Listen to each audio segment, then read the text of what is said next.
அனைவருக்கும் வணக்கம். இன்னைக்கு ப்ரீ மார்க்கெட் அனலைஸ்ல எந்த ஸ்ட்ரைக் எந்த விலைக்கு இப்போ ஆர் பிலோ சர்ச் என்ன டைரக்ஷன் பார்க்கலாம். இது ஸ்பெசிஃபிக்காக இந்த ஸ்ட்ரைக்னு இல்லைங்க, எல்லா ஸ்ட்ரைக்லையும் நம்ம கொடுக்கலாம். இன்னைக்கு நான் இப்போ 26,000 புட்டு கொடுக்குறேன். 26,000 காலில் கொடுக்கலாம், 2500 காலில் கொடுக்கலாம், புட்டில் கொடுக்கலாம், 2500 காலில் கொடுக்கலாம், புட்டில் கொடுக்கலாம், 26,200 காலில் கொடுக்கலாம், புட்டில் கொடுக்கலாம். எந்த ஸ்ட்ரைக்கில் வேணாலும் கொடுக்கலாம். கால்குலேஷன் நம்மளால எந்த ஸ்ட்ரைக்லையும் ட்ரேட் பண்ண தெரியணும். எல்லாத்துக்குமே வேல்யூ மாறுபடும். அந்த ஸ்ட்ரைக்கு அதுக்கான வேல்யூஸ் இருக்கு. ஒரு ஸ்ட்ரைக்கு ஒரு வேல்யூ கிடையாது, நிறைய வேல்யூகள் மாறுபடும். அந்த ஸ்ட்ரைக்கு அங்கே வரும். அவன் எந்த ஸ்ட்ரைக்கை எடுக்கணும், எந்த ஸ்ட்ரைக்கில் ட்ரேட் பண்ணணும் முதற்கொண்டு நமக்கு தெரியும். நம்ம இதில் கொடுக்குறது வந்து மேக்ஸ் மட்டும்தான். நாம் ஒரு இது அடிஷ்னல் டூல், இதை வச்சு ட்ரேடே பண்ண மாட்டோம். இதை சிந்திப்பதற்காக தான் இந்த வீடியோவே. எப்படி இவர் இதை கொடுத்துக்கிட்டு இருக்காரு அப்படின்னு நீங்கள் சிந்திக்கணும். அதை சார்ந்து படிக்க ஆரம்பிப்பீங்க. அப்போ சரியான பாதையை தேர்ந்தெடுத்து நீங்கள் ட்ரேட் பண்ணுவீங்க. ஓகேங்களா?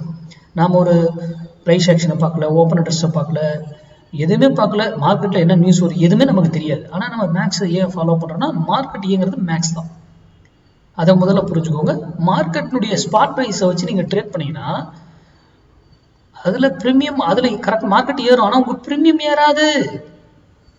அப்போ நம்ம கால்குலேஷனில் டைம் வேல்யூவே நம்ம உடைச்சிடறோம். டைம் வேல்யூங்கிற கான்செப்டே இல்லாமல் பண்ணிட்டோம். புரியுதுங்களா?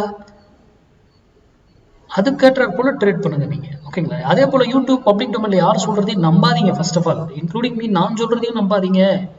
நீங்க படித்து ஆராய்ந்து அதை தெரிந்து அது சரியா ஒர்க் ஆகுது அப்படின்னா தான் செயல்படுத்தணும், இல்லையா அதை தவிர்த்துடணும்.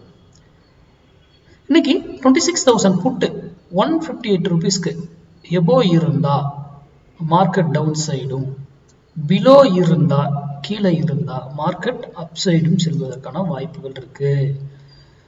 இந்த 158 இருக்கும்போது முடிவு எடுத்துக்கோங்க. இந்த 158 இல்லை, வேற எங்கேயோ ட்ரேட் ஆகுது அப்படின்னா வெயிட் பண்ணுங்க, அந்த இடத்த விட்டாது. ஏன்னா உங்களுக்கு அடுத்த வேல்யூ தெரியாது.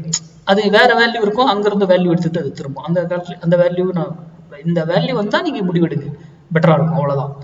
அதே போல இதுல ஃபால்ஸாவும் நம்மளை ட்ராப் பண்ணி ஏமாத்துவாங்க, அதுவும் உங்களுக்கு கண்டுபிடிக்க தெரியணும். அதெல்லாம் மேக்ஸ் தான். இங்கிருந்து மேலே போனால் ஒரு ஸ்ட்ரைக் ஒரு விலையில திரும்பி ஆகணும், அது இதர் அதே டைரக்ஷன். அதே போல் கீழே வந்தாலும் ஒரு விலையில திரும்பி ஆகணும், அது அதே டைரக்ஷன். அது போல் அது 1000 பாயிண்ட் ஏறினாலும் எப்படி ஸ்டெப் பை ஸ்டெப்பாக ஏறும், எப்படி இறங்கும் அப்படிங்கிற மேக்ஸ் நமக்கு தெரிஞ்சிருக்கணும். முழுமையாக மேக்ஸ் தெரிஞ்சிருந்தா தான் நம்ம இதை ஆப்ஷன் பையிங் பண்ணணும்.